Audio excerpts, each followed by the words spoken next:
Bam! Wow, look at that. It's D12s. It's Daggerheart. Woo! Daggerheart is here, and it is in its open beta playtest, and it is introducing lots of great new ideas into the role-playing game space, including one that I think might revolutionize what it means to be a fantasy RPG. Now, that's a kind of a big claim, so let me explain. For thousands of years, and across all cultures, humans have been telling stories about the cosmic struggle between forces of good and evil. We tell these stories as a way to rationalize the duality and conflict that we see in the world. Things like beautiful sunsets right next to natural disasters, the existence of friendship, as well as betrayal, even the life and death nature of the seasons. For centuries, survival essentially boiled down to an intense hope that the forces of good were going to be able to take care of you in the midst of a lingering fear that anything could change at any minute. This idea of hope propelling a person through their fear is also something that's really central to a good fantasy story. There's a reason that Do You Remember the Shire, Mr. Frodo is one of the most impactful scenes in all of Lord of the Rings. There's a reason that Albus Dumbledore's most famous quote is, "Happiness can be found even in the darkest of places, if only one remembers to turn on the light."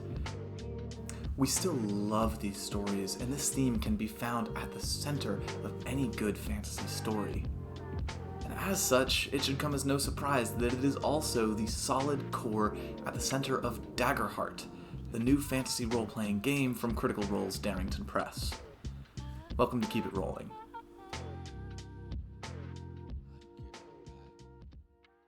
Today, we're going to be looking at one of my favorite new features in Daggerheart, including why I think it's so great, some of the concerns that I have about it, and also making some comparisons to Daggerheart's biggest competitor, fantasy RPG stalwart Dungeons & Dragons.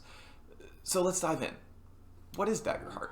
For years, but especially after D&D's OGL debacle, many players have been looking for new RPGs to try, and now, actual play giants Critical Role have thrown their hat into the ring for a new system to give a shot. Daggerheart released its open beta playtest on March 12th, 2024, and I've linked that playtest document in the description below, but be sure to check for the latest rules if you're watching anytime later. And if you want a more in-depth description of how to play, check out Critical Role's YouTube channel for a brief intro. Here's how Darrington Press describes Daggerheart. Daggerheart is a heroic, narrative-focused experience with combat as a prominent aspect of play, facilitating emotionally engaging, player-driven campaigns that are punctuated by exciting battles and harrowing challenges. The game takes a more rules-light approach in its design, encouraging players and GMs to focus on the story they're telling rather than the complexity of the mechanics. For players, the game centers around your Duality Dice, a set of 2 color-coded 12-sided die that you'll roll for many actions you want to take in the game. One of these dice represents hope, a currency that will be available to you, the player, to power up your abilities and to turn the tides in your favor in any combat, social encounter, or whatever you might be facing at the time. The other die represents fear, a resource that will be used by adversaries, controlled by the GM, to increase tension and stakes in your narrative. Whenever the GM asks for an action roll or an attack, the player will roll their Duality Dice, add them together, apply any relevant modifiers, and report the sum to the GM as their total for that roll. They will also report which of the 2 dice rolled higher, the hope die or a fear die. On a roll with hope, the player will gain a hope resource. On a roll with fear, the GM will gain a fear resource. Already you can see this is a very effective and very thematic bit of game design that they've included in this RPG. It's really rare that you're able to have an element of your game's mechanics that complements so perfectly the themes that you're trying to establish in your game. When you succeed on a roll with hope, it feels like everything in the universe is going your way. The gods are smiling down on your character and your confidence grows. Even on a failure with hope, you gain a level of optimism knowing that you now have another resource that can help you in the future. I can see this being really huge for a certain type of RPG player who gets really disheartened when a powerful spell doesn't work, or a mega turn they've been prepping for just fails due to randomness.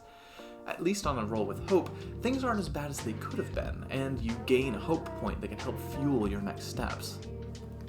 Conversely, rolling with fear doesn't always mean a failure, but it does always mean an escalation in stakes or tension. it feels like the forces of evil have gotten a foothold or gained the upper hand, or that fate itself is working against you, though not in a way that feels completely overwhelming. An example of these stakes being raised could be as simple as the GM getting to take a turn in combat after a roll with fear, or as complex as an accelerating timer counting down a series of consequences that could change the scope of the entire battlefield. While still allowing the characters to feel powerful and, well, heroic, the fear mechanic ensures that nothing is ever going to get stale in Daggerheart by constantly incorporating new challenges that the players have to overcome. Maybe I've waxed poetic a bit about the narrative weight that I think that the system can carry, but in my mind that is one of its strongest features. As far as mechanics go, the hope and fear currencies might need some alterations or rebalancing. I haven't played a game of Daggerheart yet, so I can't say for certain, but it feels like some characters might not have all that many ways that they can use their hope, at least to start out at early levels. And a series of consecutive rolls with fear can take a pretty standard encounter into a serious threat surprisingly quickly. The GM has tons of ways to spend their fear points, including giving adversaries extra damage dice, boosting their own action economy, speeding up countdowns, and even a feature for interrupting a player's action, which might be my least favorite mechanic I've noticed so far. In contrast, player characters can use hope in only 4 ways. To help an ally, giving them advantage on a roll, to utilize an experience, giving situational bonuses to one of their own action rolls, class or subclass specific hope abilities, or using 3 hope to engage in a tag team with another player. I would imagine that the one of these that would come up most frequently is to help an ally, which is great for building up teamwork at the table, but might feel a little bit underpowered compared to some of the GM's abilities.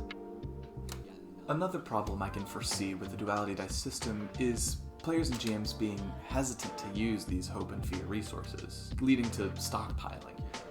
In the open beta playtest materials available on Critical Role's YouTube channel, these resources were often described as being fluid, moving into and out of a player's pool very quickly and very frequently. But outside of combat, I imagine that these resources would be generated faster than they can be spent. One idea I had for increasing a player's ability to use the resources is giving each class a unique way that they can spend hope points to gain some sort of thematic boon for themselves. Maybe a warrior could use one to add a d6 to a damage roll, or a sorcerer could use it to activate their arcane senses. Maybe a druid could use one to befriend a local beast and ask it for clues or useful information. This would ensure that every character has at least one unique way that they can spend their hope points. Resource balancing is a late-stage step in game design, and it's reserved for after other kinks of mechanics have been worked out. It makes me pretty confident to say that with enough time and with enough playtest feedback, by the time Daggerheart gets officially released, any of these balancing issues I'm anticipating might be smoothed over. And who knows, as an armchair critic who hasn't even played a game of Daggerheart yet myself, maybe my fears about the balancing issues are just unfounded in general. Regardless, I think that the highs of this Duality Dice system far outpace any of the balancing issues I've seen, and even if they do exist, a compassionate and collaborative DM like the one that Daggerheart promotes should be able to keep things under control and ensure a fun experience for everyone. There are so many cool features in Daggerheart that I would love to dive into in future videos, but as a longtime D&D player and DM, this is the one that immediately stuck out to me and piqued my curiosity the most. It takes the cold randomness of just one d20 used in D&D, and it turns it into something that's alive and part of the narrative you're telling, sort of like an AI that has gained sentience and then realized that it also just wants to escape the harsh realities of this world by making up fake characters and rolling dice. I'm so excited to try Daggerheart for the first time with my group. I think it's going to be so much fun. There are so many cool features that I think will make for incredible stories. But like any RPG, it's not going to be everyone's cup of tea, and that's fine. If it's not yours, that's great. Play what you want. They're games after all. That's why we play them. What do you guys think about the Duality Dice system?